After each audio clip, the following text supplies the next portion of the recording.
What are your strengths and weaknesses?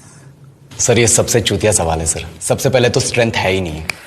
In English, please. I'm telling you. Why will I tell you my weaknesses? मैं आपको अपने strength weakness के नाम पे बताऊंगा। You know, जैसे English. I'm a perfectionist. मैं वर्कोहॉलिक हूँ। मैं इनोसेंट। English. बैंक क्या लौड़े? ये क्या इंग्लिश लगा रखा है बे? 4 साल का था मैं जब मेरे पापा जबलपुर में किसी हलवाई के यहां काम करते थे।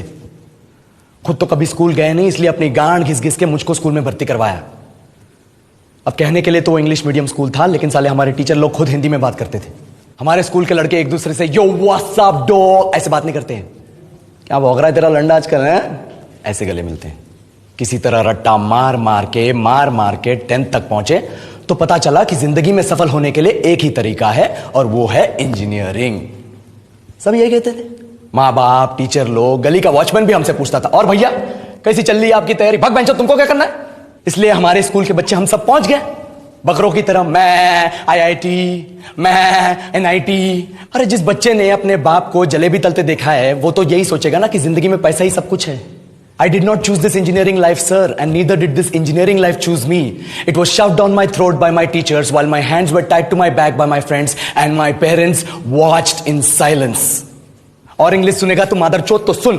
10th के बाद 2 साल लग गए इस कॉलेज में घुसने के लिए, कोचिंग में निकाल दिए। ना कुछ खेले ना कुछ सीखे, और 2 साल बाद जब यहां पहुंचे तो पता चला कि बड़े शहरों के कॉन्वेंट स्कूल के पढ़े बच्चे जब अंग्रेजी में बात करते हैं तो मरे हुए फूल भी खिल उठते हैं। आहा, हवा में ऑक्सीजन की मात्रा बढ़ जाती है इनकी अंग्रेजी सुन के। और पूरे कॉलेज की लड़कियां इन इंग्लिश स्पीकिंग लड़कों को अपना जीवनसाथी.com मान चुकी है। तुझे क्या लगता है?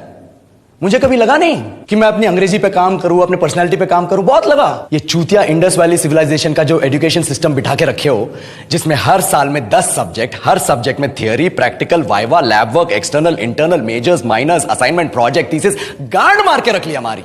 महीनों तक नहाना भूल जाते हैं हम लोग, और फिर हमारा परसेप्शन बना देते हो कि हम ऐसे ही रहना चाहते हैं। अब इस साल में एक बार कल्चरल फेस्टिवल आता है, एक बार, उसके लिए भी प्रोफेसर से भीख मांगनी पड़ती है। अरे बिना इंग्लिश बोले, बिना लड़कियों से बात किए कौन गांडू रहना चाहता है वैसे?